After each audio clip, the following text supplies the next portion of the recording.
Shannon Valderrama POV.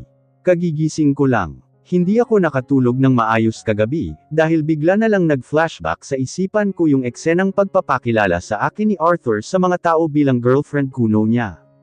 Pero bakit kaya? Bakit niya ginawa iyon? Iyan ang tanong sa isipan ko, kaya hindi ako nakatulog ng maayos kagabi. Oo nga pala, kasalukuyan kaming nasa hapag ni Arthur, we're eating. Sinong nagluto? Sino pa si Arthur? Hanggang ngayon kasi hindi pa rin ako marunong magluto. Kahit nga yung simpleng pagpiprito lang ng itlog hindi ko magawa ng tama, lagi na lang sunog. Pagpunta ko dito sa kusina ay nakahain na ang pagkain. Anong breakfast namin? Hindi na katulad ng mga unang araw ko dito, na kung hindi nilagang kamote ay saging naman. Ngayon kasi matinong pagkain na, hindi naman sa sinasabi ko na hindi matinong pagkain yung nilagang kamote at saging, sadya hindi lang talaga ako sanay sa ganoong uri ng pagkain, kaya for me hindi ito matino. Anyway, ang breakfast namin ay pandesal and scrambled eggs, meron ding fried rice. At hindi na kapeng itim ang pinapainom niya sa akin kundi gatas na. Nakakagulat nga Basta isang araw paggising ko iba na yung mga pagkaing nakahain for our breakfast. Mukhang asensado at galante ang Arthur New these past few days. Pagkatapos naming kumain, ay ako na ang naghugas ng plato. Yun na lang din ang tanging ginagawa ko dito sa bahay ay hindi pala, kasi bukod pala doon ay nagwawalis din ako, loob at labas ng bahay. Nang matapos ako sa paghuhugas ng plato, ay agad kong hinanap si Arthur.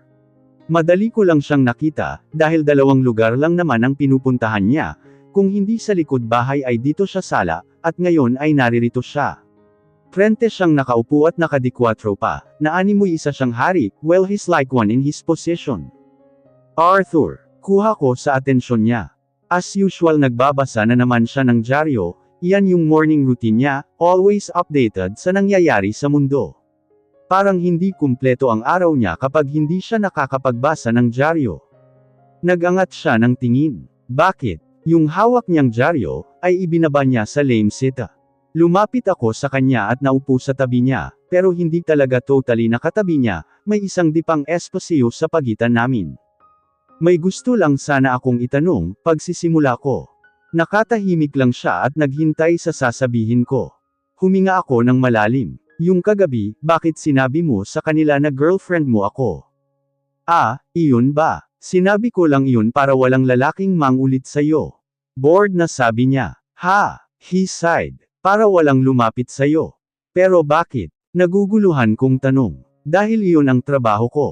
Pero ano namang connect noon sa pagpapakilala mo sa akin as girlfriend mo? He sighed again. Kung hindi ko ginawa iyon panigurado may mga lalaking makipagkilala sa'yo, at imposible namang wala, sa ganda mo iyan. Kung nagkataon di memorable at nahirapan pa ako. Sa ganda mong iyan. Sa mga sinabi niya iyan lang ang tanging tumatak sa isipan ko. I felt my cheeks burn. Tumayo siya sa pagkakaupo niya. Magbihis ka, aalis tayo. Saan tayo pupunta? Tanong ko. Sa palengke, sagot niya. Talaga, I feel excited. Ngayon pa lang kasi ako makakapunta ng palengke. May idea na ako kung anong klaseng lugar ito, madumi at maputik dito. Halo-halo din ang mga amoy dito, may malangsa at kung ano-ano pang klaseng amoy.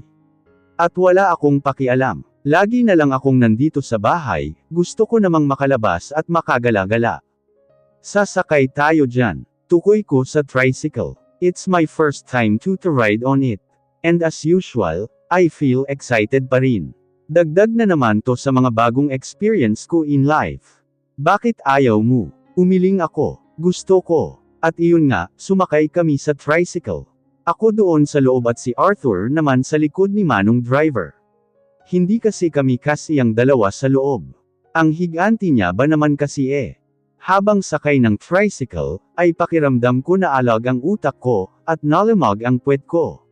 Maalog kasi siguro dahil sa mabato ang daan. Almost 10 minutes din ang biniyahe namin. At pagbaba ko sa tricycle muntik na akong matamba, nahilo ako. Buti na lang nasa tabi ko na si Arthur, kaya agad niya akong nalalayan. Ayos ka lang. His voice is very soft. Nahilo lang ako sa biyahe. Mabuti pa maupo muna tayo. Pahupain muna natin iyang hilo mo. Iginaya niya ako sa isang kainan yata ito kung hindi ako nagkakamali, may mga tao kasing kumain dito. Humila siya ng isang plastic chair, at pinaupo niya ako dito. Manang, may tubig po kayo? Tanong ni Arthur sa tindera. Meron iho. Sandali at ikukuha kita wika ng tindera. Dapat pala hindi na kita isinama, aniya. Napanguso ako. Sorry naman, yung tricycle kasi ang alo-alog, iyan tuloy na hilo ako. Marahan siyang natawa. Sinisi mo pa talaga yung tricycle. Yung daan pala yung may kasalanan, ang lubak-lubak kasi eh. Ipinatong niya yung kanang kamay niya sa ulo ko, at ginulo ang buhok ko. Anong susunod mong sisisihin ha? Si Kapitan dahil hindi niya mapagawa ang kalsada. Actually you have a point, dapat siya talaga yung sisin. You such a silly girl, natatawang sabi niya. Ganito talaga sa probinsya, kaya masanay ka na, mahal na senyorita. Nang mawala na hilo ko ay tumuloy na kami sa palengke. Nakakatuwa yung mga tao yung vendors, very friendly sila at mababait. Alam nyo ba sobrang laking discount yung ibinibigay nila sa amin, nakakatuwa, lalo na kapag babae yung nagtitinda. Ang gwapo naman kasi ni Arthur eh. Kaya hindi sila makahindi kapag tumatawad na siya. Pero hindi lang si Arthur ang may ambag, kasi ako din. Kapag naman lalaki yung nagtitinda ginagamitan ko ito ng charm ko. Effective naman, at kulang lang hindi na kami pagbayarin, kaso hindi naman iyon pwede. Dahil kailangan nila yung pera, kaya nga sila nagtitinda eh. Kaso itong si Arthur, lakas ng tama, kasi biruin nyo naman, binigyan na nga ako ng discount, pero ang binayad niya pa rin ay yung tama nitong halaga, minsan ay kumikip the change pa siyang nalalaman. I noticed. Iritado na naman po ang Arthur nyo. Ano na naman kayang problema niya? Pansin ko rin na kanina pa siya nakasimangot. Kaunti lang naman ang binili namin, hindi naman kasi pwedeng bumili ng marami si Arthur, dahil wala namang siyang refrigerator sa bahay. Ang laki ng natipid natin Arthur, tuwang-tuwa na sabi ko. Pagsusungit niya, bakit ba bigla ka na lang nagsungit dyan? Tanong ko sa kanya. Itanong sa mga lalaking pinagpapakyutan mo. At nagpatiuna siya sa paglalakad. Hindi ko nakuha yung sinabi niya. Hinabol ko siya. Uy Arthur, he mad me again at mas binilisan niya pa ang paglalakad niya. Dahil siksikan at sa dami ng tao, ay hindi ko na siya nahabol pa, hanggang sa natabunan na siya ng mga tao, at hindi ko na siya natano at nakita pa. Imbes na matakot at kabahan, ay nagpasya na lang ako na mag-ikot-ikot na lang. Bahala siya sa buhay niya, siya tong nang iwan, kaya siya tong dapat na bumalik. Like I said earlier, naglibot ako dito sa palengke. Nakatutuwa kasi ang daming kakaibang bagay ang ibinibenta sa paligid. Lahat na yata nandito eh. Sa paglilibot ko, ay may isang tindahan na kakuha na aking atensyon. Tindahan ito ng mga pamusad sa buhok. Iba-ibang pamusad na talaga namang ang gaganda. Lumapit ako dito. Ang gaganda naman po ng mga tinda niyo ale, wika ko habang isa-isang tinitignan at hinahawakan ang mga items na tinda nito. Iba-iba klaseng pampusod ang tinda niya, katulad ng hair clip at hair claw. Ay, meron din palang siyang headband, mga pulseres at kwintas. Hiha, mura lang iyan, 10 piso lang ang isa. Nalungkot ako, wala nga palang akong pera. Hindi po ako bibili, wala po akong pera eh. Ano bang gusto mo riyan hiha? Ito po sana, tukoy ko sa dilaw hair clip na may design na bulaklak. Inilagay ito ni Ale sa supot at iniabot sa akin. Nako Ale, wala po akong pambayad dyan. Nginitian niya ako. Bigay ko na sa'yo to, huwag mo nang bayaran. Salamat po. Hindi ko na tinanggihan, nakakahiya na naman. She's insisting eh. Napakaganda mo hiha, para kang isang manika. Hindi ka pamilyar sa akin, ngayon lang kita nakita dito. Taga Maynila ka no? Opo, nagbabakasyon lang po dito, sagot ko. Tama naman dahil para na rin naman talaga akong nagbabakasyon dito. Mabuti pa isuot mo na to. Gusto kong makita, panigurado bagay na bagay sa'yo ito, aniya, baka sa tinig niya ang labis na excitement. Sige po, excited na sabi ko. Sandali lang po, tatanggalin ko lang po tong pagkakaba ng buhok ko. Nang matanggal ko na ang tali ng buhok ko, ay agad itong lumadlad. Sinuklay ko muna rin ito gamit ang mga daliri ko sa kamay. Ako na ang maglalagay nito hiha, presinta ng Ale. Tumungo ako. Sige po. Bahagya akong yumuko para mailagay niya ang hair clip sa buhok ko. Iyan, ang ganda. Sabi na nga ba't bagay na bagay sa'yo, ani ng Ale matapos ilagay sa buhok ko yung hair clip. Tingnan mo ang refleksyon mo. May inabot siyang salamin sa akin, kasama rin ito sa binibenta niya. Tama si Aling mabait, bagay na bagay nga sa akin. Ang ganda-ganda ng hair na clip na ibinigay niya. Salamat po talaga dito Ale. Bilang bayad ay tinulungan ko siya sa pagtitinda. Nakakatuwa kasi ang dami naming nabenta. Nakakapagtaka lang kasi, karamihan sa mga bumibili ay puro lalaki. Siguro baka ibibigay nila sa girlfriend nila, o sa anak nilang babae. Hala, bibilhin mo talaga lahat iyan. Hindi makapaniwalang tanong ko sa binatilyong bumibili. If I'm not mistaken magka-age lang kami. Nagkakahalaga ng 200 yung mga binili niya. Ang ganda mo kasi Miss E. Nahihiyang wika nito, at napapakamot pa nga sa likod ng ulo. Nag-init ang magkabila kong pisngi dahil sa sinabi niya. Salamat. Hindi ko na natuloy pa ang sasabihin ko, dahil bigla na lang may humablot sa braso ko. Ang gumawa nito ay walang iba kundi ang Arthur Niong mukha na namang pinagsakluban ng langit at lupa. Kanina pa kita hinahanap, halos mabaliw na ako, tapos nandito ka lang pala nagpapakyut sa kung sino-sinong lalaki, malamig at nagtatajes ang bagang na wika niya. Teka nga muna Arthur, winaksi ko ang kamay niyang nakahawak sa braso ko. Baka nakakalimutan mo, ikaw kaya tong nang iwan sa akin. Iniwan mo ako kahit na alam mong hindi ako pamilyar dito sa lugar. I said in sarcastic tone. Natahimik siya. It's his fault naman talaga eh. Inirapan ko siya, then bumaling ako kay Aling mabait. Ale, salamat po ulit dito sa hair clip.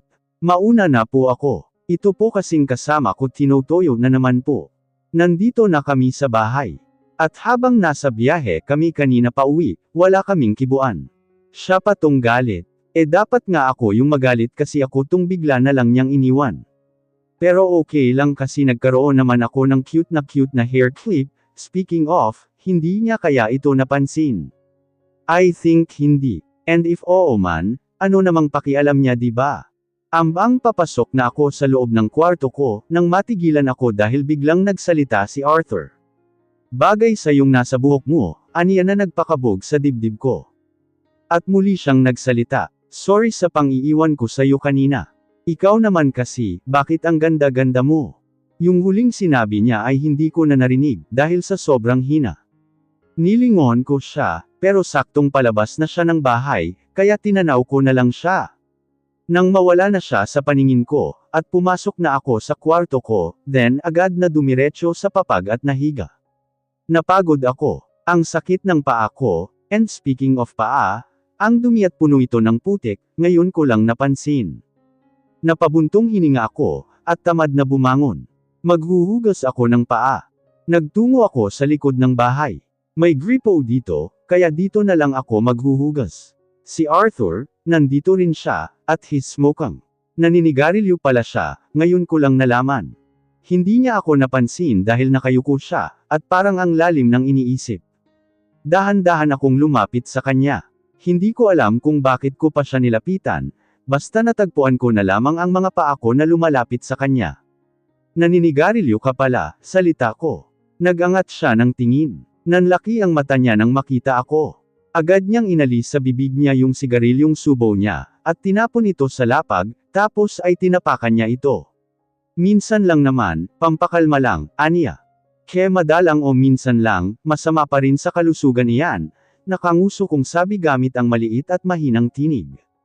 Mahina siyang natawa. Alam kong masama, mahal na senyorita. Ngayon niya lang ulit ako tinawag na mahal na senyorita. Alam mo naman pala eh. Bakit ginagawa mo pa rin? Wala eh, nakasanayan ko na. Liban na lang kung ipapahiram mo sa akin iyang labi mo. Bakit mo naman hihiramin ang labi ko? Nalilito kong tanong. Para iyan na lang ang ipapapalit ko sa sigarilyo, he whispered. Ha? Anong sinabi mo? Sa sobrang hina hindi ko na narinig.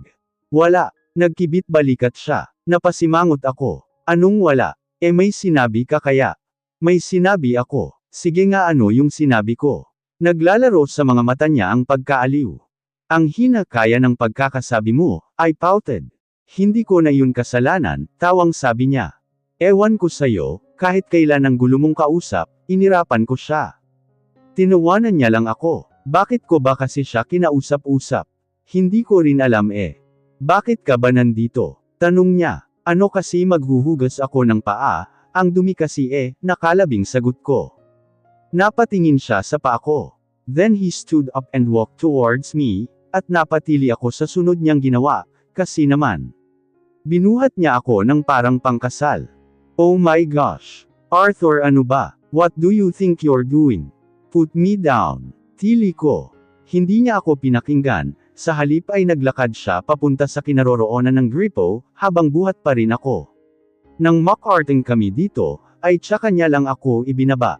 Akala ko tapos na, hindi pa pala, dahil he squatted then he removed my slippers, at napatanga ako sa sunod niyang ginawa, siya yung naghugas ng paa ko. Natulos ako sa kinatatayuan ko. Biglang bumilis ang tibok ng puso ko.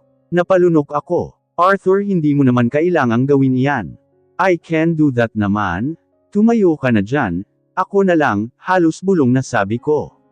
Tumangala siya at saktong nagtama ang aming mga mata, pero agad siyang nag-iwas ng tingin.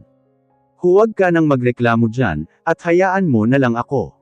Sabihin na lang natin na ito na yung bayad ko sa ginawa kong pag-iwan sa iyo kanina. Walang emosi yung sabi niya. Salamat Arthur, I stuttered. Hinayaan ko na lang siya sa gusto niyang gawin. Pinanuod ko na lang siya. Hindi niya lang basta banihusan ng tubig ang paa ko, kasi kinuskos niya pa ito gamit ang kamay niya. Hindi ko tuloy maiwasang makaramdam ng pagkailang, every time na dumidikit sa balat ko ang magaspang niyang kamay. Hindi kasi ako komportable, isa pa may kilati ako sa talampakan. Muntik pa nga akong matamba eh. Paano ba naman kasi, bigla na lang niyang iniangat ang isa kong paa, buti na lang agad akong nakakapit sa buhok niya, medyo na-guilty nga ako, kasi bahagya ko siyang nasa bunutan. Pagkatapos niyang linisan ang paa ko, ay muli niya akong binuhat like a bridal style pa rin. Dinala niya ako sa kwarto ko. At hindi pa doon natatapos lahat, dahil tinuyo niya pa ang paa ko ng tuwalya. Si Arthur ba talaga siya? Bakit bigla na lang siyang naging napakamaalaga?